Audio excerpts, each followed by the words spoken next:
So hello guys, good morning. So welcome back to my YouTube channel. This is Otoboyson.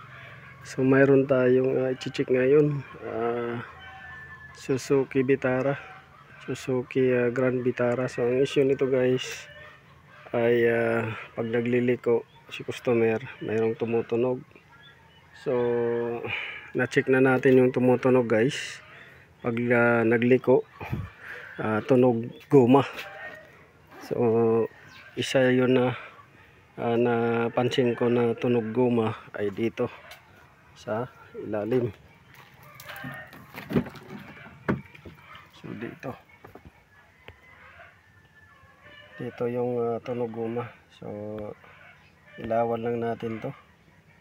At so yan, ilawan natin. So dito yung tumutunog na ating naririnig dyan sa guma na yan. Yan. So yan yung tumutunog. Yan. Yan yung tumutunog. So kung ating iliko-liko, maririnig natin yung tunog. So dyan yung kanina pag duplicate ko ng tunog, so dyan natin nakita ay narinig sa ilalim nito. Yan yung tumutunog ng guma. So yung guma na yan ay kadalasan yan naninigas na sa sobrang tagal. Naninigas na siya. Yan o, sa steering yan guys, yun sa baba. Yan yung tumutunog, tunog guma. So yun guys, wala naman tayong nakita dito sa may bottom ng steering shaft. Doon lang natin narinig. At yung universal dyan, cross joint, intact naman. So mayroon pa tayong gagawin dito. So lilip up natin at ililiko-liko natin. So ngayon guys, atin ikot-ikotin yung manibela para ma-test natin kung saan yung tumutunog.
So ito guys, isa rin sa dahilan guys kung bakit maingay pag nagliliko kayo.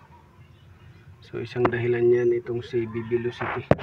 So ayan oh, pinasok na ng tubig, puro kalawang na. So wala nang magandang lubrication dahil napunit na rin yung CB joint velocity boot nya. So yan, isang dahilan din yan pag nagliko kayo maingay. Yan yung nag-iingay minsan. Gaya niyan, confirm natin na wala nang grasa, tapos kinalawang pa, pinasok ng tubig. So ayusin natin yan. Tapos itong ball joint rin dito, yan, pag ito nasira na. So Itong bearing naman, so wala naman siyang kalawang, pero tingnan natin yan pagka kung mayroong alog, dahil hindi naman umaalog nung chinik natin nung una. So yan, kabilaan to si CB Velocity, sira. So ayan o, makita ninyo walang grasa, wala nang grasa, pati dito sa loob, ayan, tuyong tuyo, walang kagrasa-grasa, tuyong tuyo. So isa yan na dahilan kung bakit tumutunog. Hindi natin alam to kung napiktuhan ba yung bearing.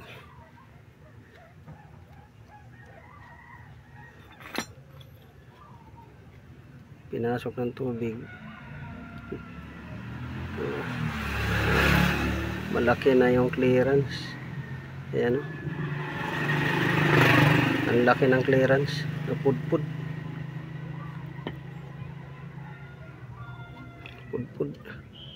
laki na ng clearance, kinain na ng kalawang.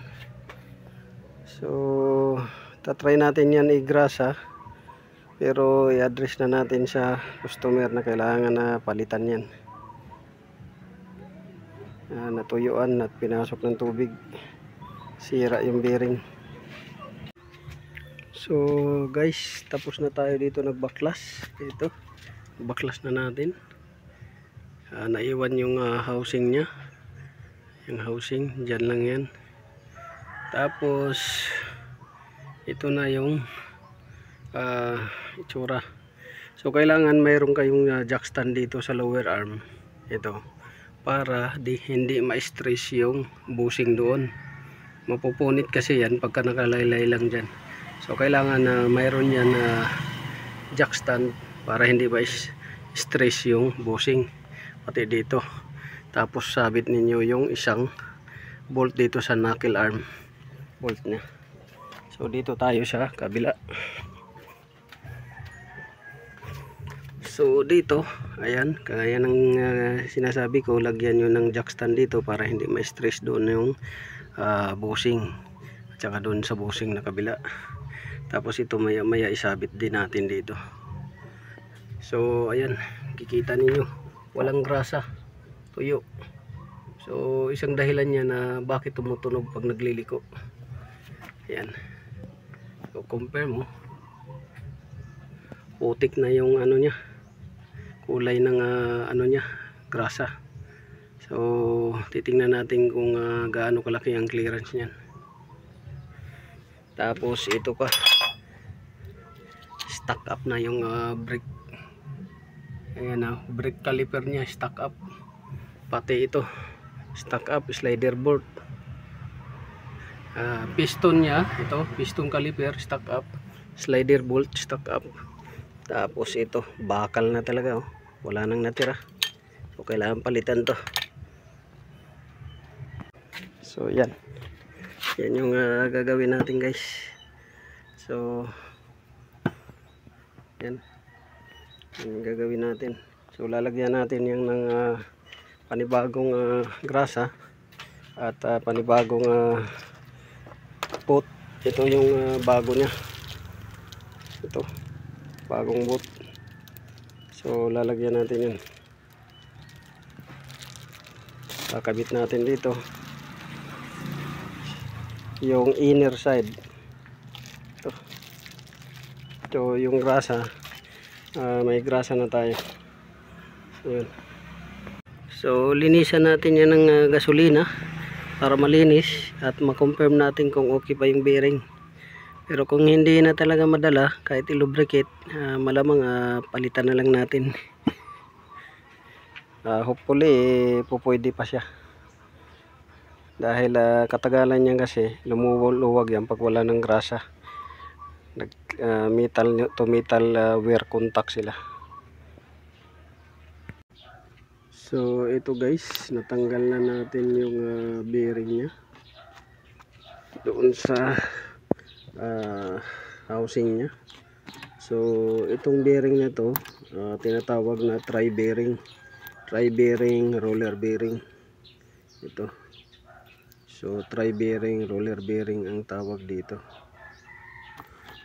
So natanggal na natin. May circlip dito. Circlip. So ngayon check natin kung sira na or hindi pa. So ito sa right side to, ito sa left side. So magkaiba yung size nila. Malaki yung isa. So tandaan ninyo, pagkabit ninyo nito, huwag ninyong mabaliktad. May tapered ito tapered. Ito yung sa loob, itong tapered na to. Yan, tapered. Yan yung sa loob. Ito yung sa labas, yung flat. So may circlip dyan. So ngayon check natin yung clearance nito. So kung malaki ang clearance, so yan, mapapansin nyo, yan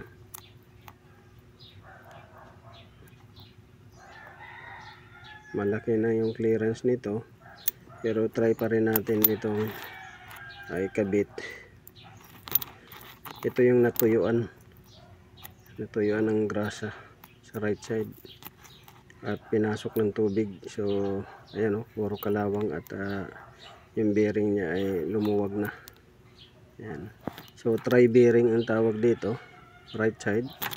So ito naman yung sa left side, tri-bearing din, roller bearing. So walang clearance siya. Ayan. Walang clearance dahil hindi ito pinasok ng tubig. Although na walang grasa, pero hindi siya pinasok ng tubig. Ito pinasok ng tubig to, makikita nyo puro kilalawang. So huwag nyo kalimutan to pagkakabit. Ito ang tapered sa loob to, itong flat sa labas. So ayan. So ayan guys, nilinis na natin. Ayan. So malinis na. Ayan Ayan. Malinis na siya. Ayan. Inugasan natin yan ng gasolina. So ayan, malinis na. So chinik na natin itong mga dito. Wala namang maluwag. So doon tayo sa kabila. Ito, stuck up yung slider bolt. Stuck up.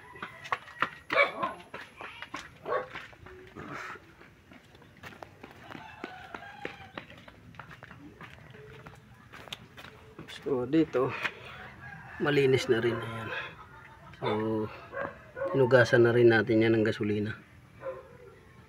Ayan, malinis na. Sasalpak na lang natin at lalagyan ng grasa. So dito stuck up din yung slider bolt nya.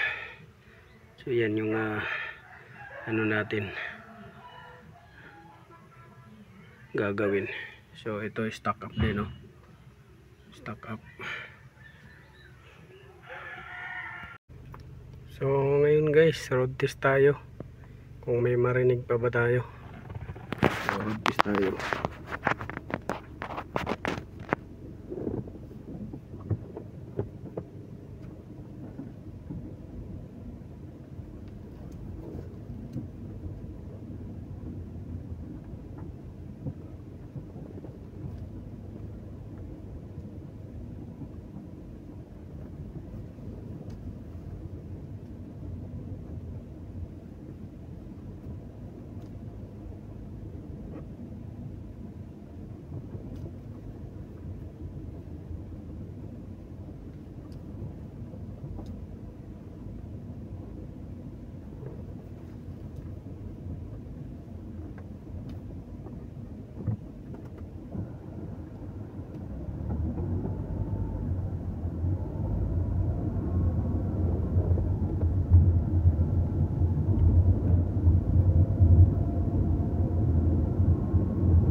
Narinig ko guys na umaano doon sa may sirang bearing at dito sa may kanan.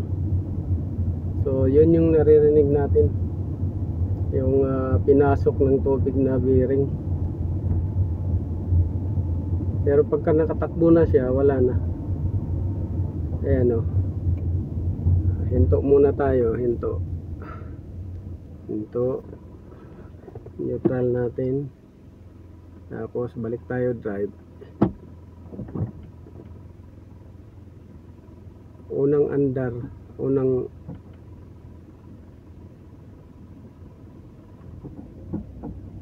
yan. CB joint yan. CB joint.